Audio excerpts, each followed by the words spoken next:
Que el Señor Jesucristo les continúe bendiciendo, mis hermanos.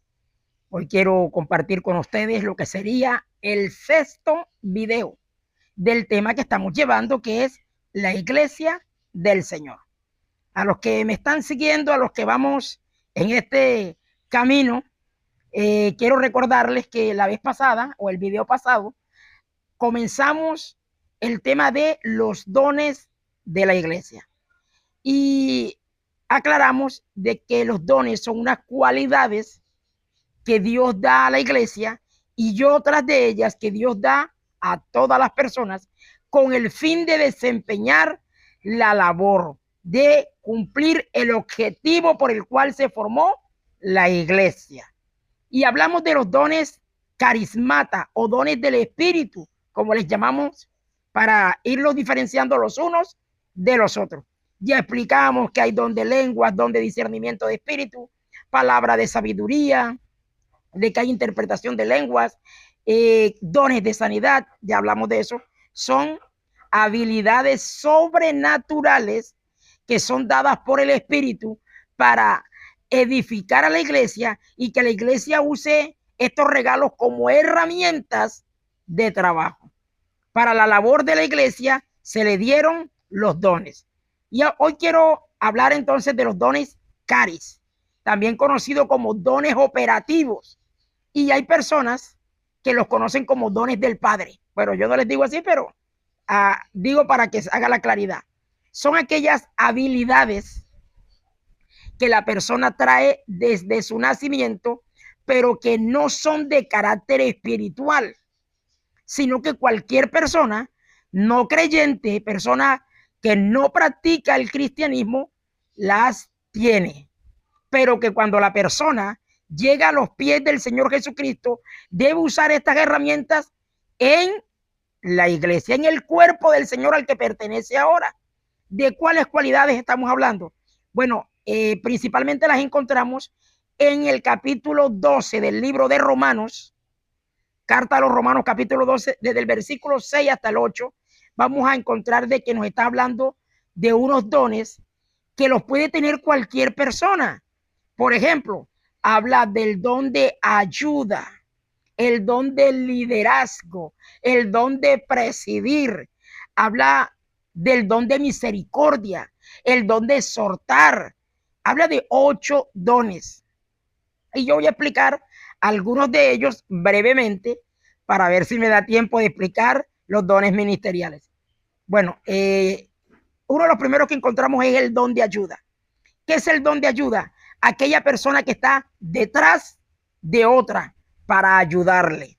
No con la intención de llevarse el crédito de nada, sino que el otro es el que está al frente, es el que todos ven, pero detrás hay uno que es el que le está ordenando todas las cosas, que es el que realmente está cargando el peso. El otro es como la figura nada más. Ahora, no debe ser así.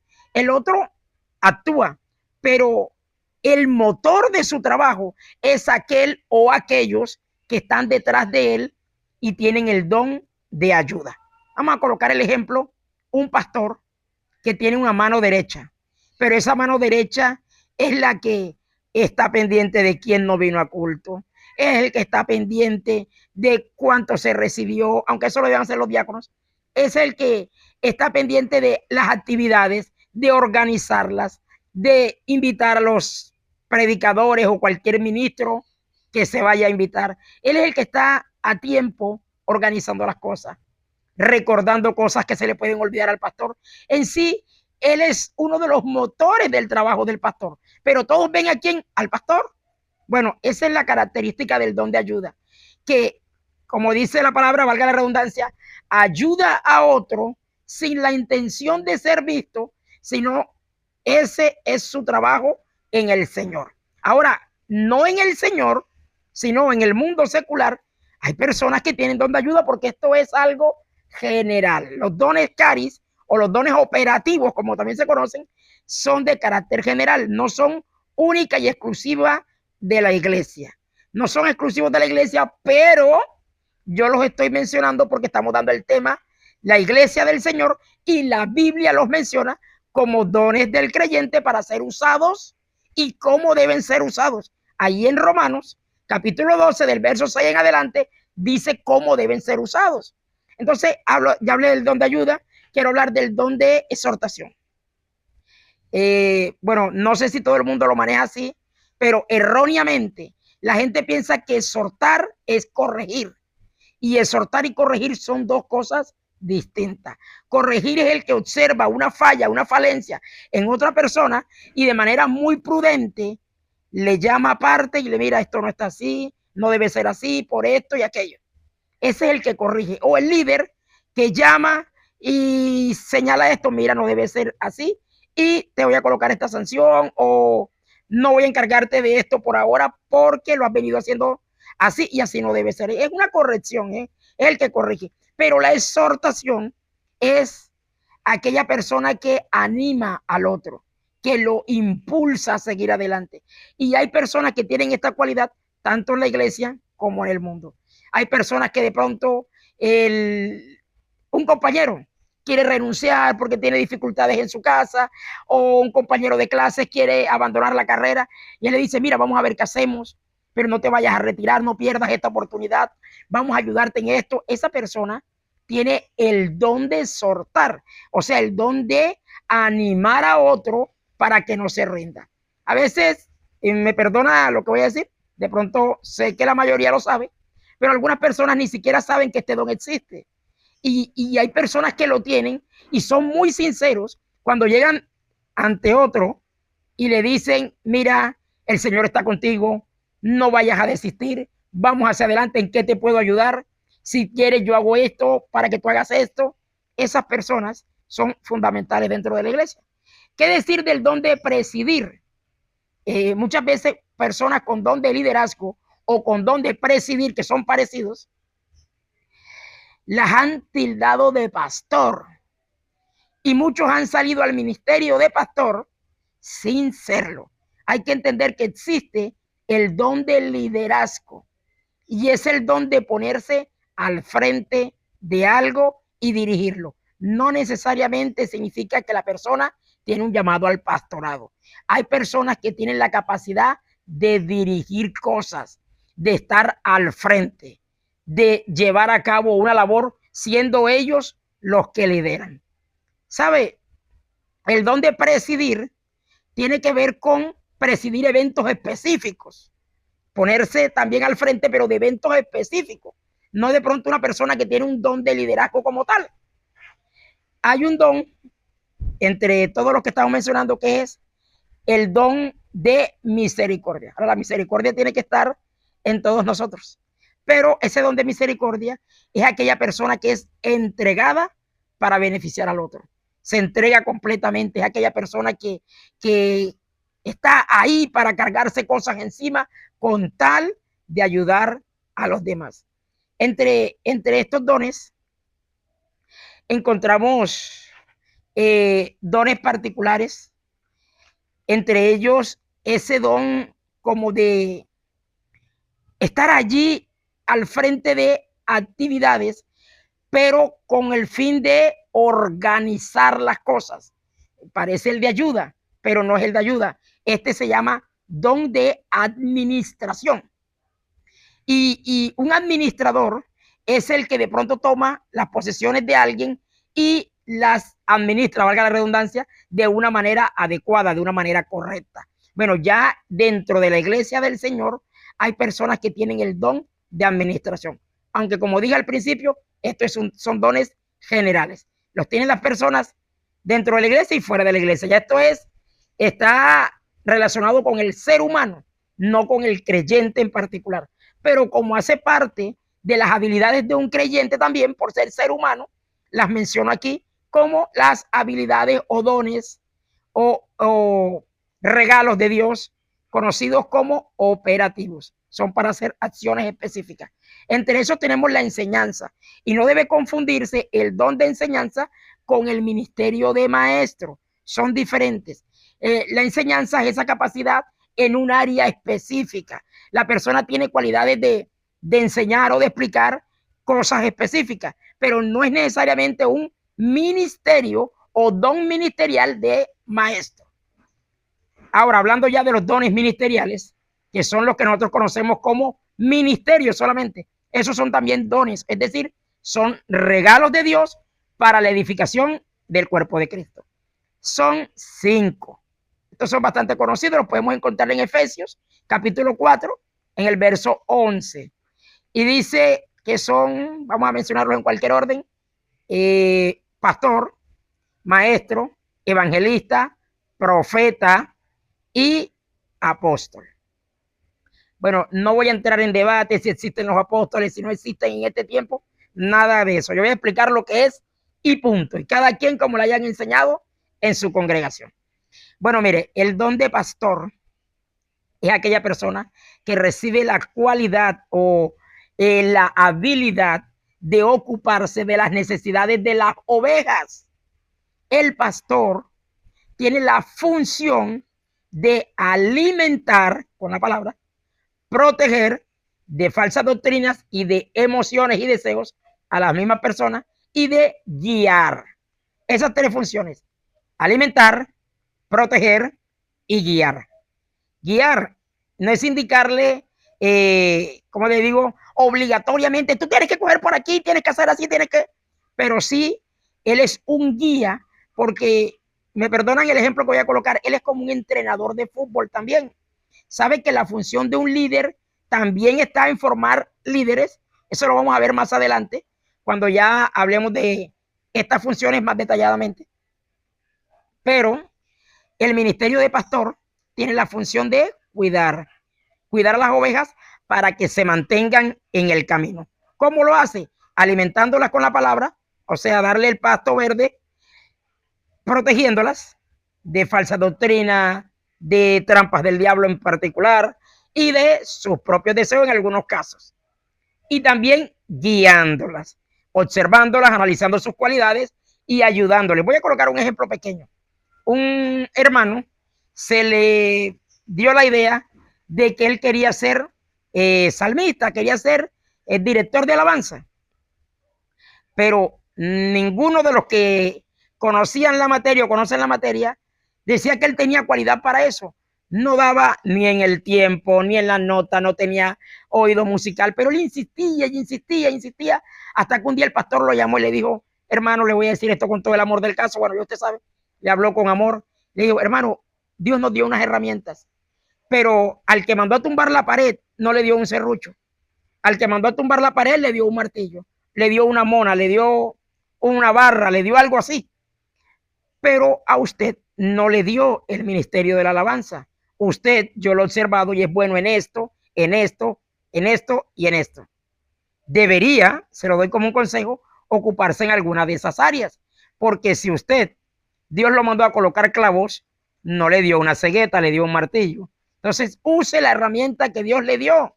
No se ponga a intentar. Bueno, en ese aspecto, el pastor le estaba guiando.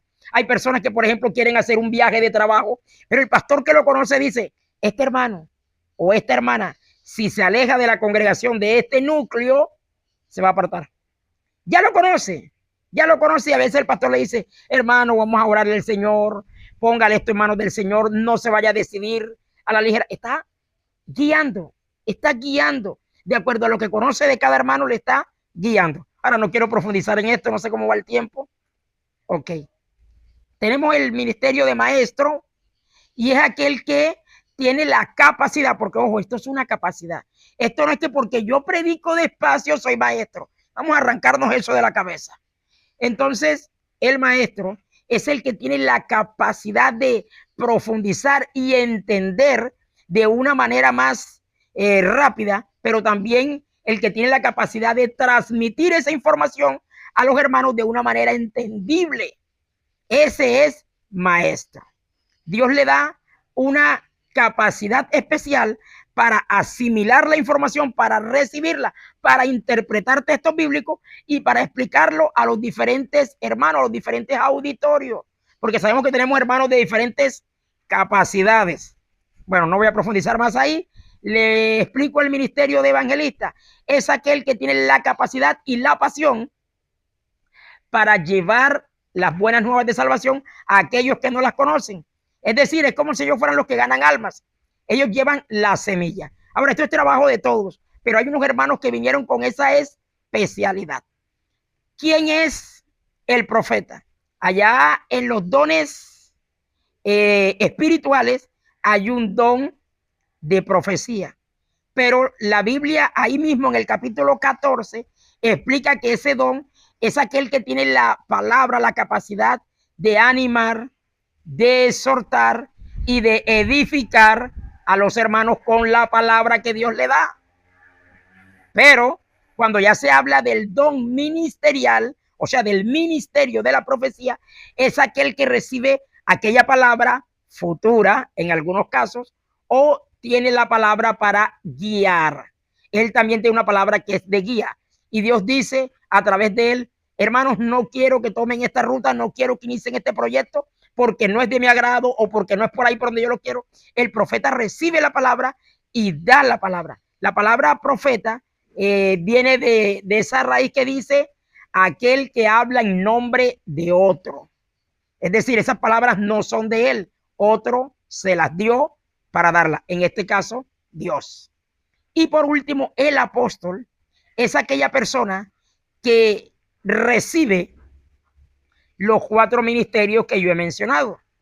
Los recibe de pronto no de una manera tan profunda como aquellos, pero sí tiene la habilidad de ejercer cualquiera de los 4 en un momento específico en el que se requiera. Por eso este ministerio va muy ligado a lo que nosotros llamamos misioneros. ¿Por qué? Porque una persona que llega a un lugar ajeno, a un lugar lejos de la congregación, a un lugar lejos de la iglesia, a él le toca ser evangelista, ser maestro, le toca ser pastor y profeta. En diferentes momentos y en diferentes medidas, él va de cierta manera a ejercer cualquiera de estas funciones. Entonces, aquella persona que viene con la capacidad, digamos que es como una especie de camaleón o algo así, que trae la capacidad de ejercer el pastorado en un momento X, quizá es el copastor. Hay iglesias que manejan la figura del copastor. Y si el pastor llega a ausentarse en algún momento de manera bruta, ahí está él para suplirle. Porque él tiene la habilidad, aunque no es directamente un pastor en propiedad, él tiene la habilidad de pastorear, tiene la habilidad de evangelizar, tiene la habilidad de enseñar y tiene la profecía. Entonces, un apóstol es aquel que puede ocupar un espacio vacío en cualquier momento dentro de los dones ministeriales. ¿Qué son los dones ministeriales como tal? Son, hablándolo como en carreras humanas, son los profesionales, los que tienen ya un posgrado, o sea, son magíster, son doctores en algo. Esto es los profesionales del evangelio. Ellos son los que ejercen las funciones principales: pastor, evangelista, profeta, maestro, apóstol. Funciones principales son los profesionales del evangelio. Ahora yo quiero cerrar con algo, y es algo que está en el capítulo 21 de Mateo, por allá como desde el verso 14 en adelante, y está hablando de la parábola de los talentos. Yo he hablado dentro del tema de la iglesia del Señor de estas herramientas, he hablado muy brevemente de estas herramientas que los creyentes hemos recibido, pero no para alardear de ellas, no para creer que somos más que los demás, sino que cada uno, según lo que recibió, debe actuar con eso. Y no debe hacer como aquella parábola que uno de ellos cogió y escondió el talento, es decir, no lo utilizó, no utilizó ninguna de sus herramientas. Y Dios nos manda cualquiera de las habilidades que nos haya dado, porque de pronto nos dio aquellos talentos que son como artísticos, la habilidad de cantar, la habilidad de ejecutar un instrumento, la habilidad de la elocuencia. Debemos usarlo de acuerdo a lo que Él nos ha dado, con humildad, con eficiencia. Por eso es que cuando la iglesia, entre las labores que mencionamos, tiene la labor de predicar el evangelio y traer personas que no son de la luz a la luz, tomarlos de la oscuridad y traerlos a la luz, cuando Dios les da aquel don del convencimiento. Dios toca a la persona, le da convencimiento de acuerdo a la palabra que se les predicó, y ellos son despertados, son abiertos sus ojos y llegan a la iglesia. Pero ellos llegan como unos bebés, y la iglesia, de acuerdo a las herramientas que ya yo he mencionado, tiene la obligación de, primero, hacerles un buen recibimiento. Segundo, capacitarlos, guiarlos y enviarlos. La iglesia tiene esta obligación. Tiene la obligación de capacitarlos. Primero recibirlos, capacitarlos, protegerlos, orientarlos si están desorientados en algo y enviarlos a ejecutar de acuerdo a las habilidades que Dios le dio a ellos. Entonces nosotros no podemos tener las herramientas que Dios nos dio quietas, paralizadas, porque a Dios no le agrada esto. Estas son las principales herramientas de la iglesia del Señor. Vamos, si es posible, perdonen que me haya extendido tanto, pero quiero cerrar aquí en este video. Si es posible, tomar una hoja, un bolígrafo, una libreta y anotar las habilidades que nosotros creemos que tenemos. Es más, si podemos, con personas de mucha confianza, preguntarles, mira, ¿qué habilidad crees tú que yo tengo? Acercarse incluso al pastor. Oiga, pastor, ¿puede hacer el favor de decirme qué habilidades cree usted que yo tengo? Entre las que la Biblia menciona. Y ya cuando tenga la lista, proyectarme para ver cómo ejecuto. Estoy hablando a personas que ya están capacitadas, doctrinadas principalmente, bautizadas, que ya están en capacidad de actuar. Pero algunas personas que ya tienen mucho tiempo en la congregación, que ya han recibido mucha capacitación, están ahí quietos. Y esa no es la intención, esa no es la idea. Vamos a actuar. El Señor nos quiere y es actuando y que Él cuando venga nos encuentre haciendo lo que nos mandó a hacer. Mis hermanos, que Dios les continúe bendiciendo.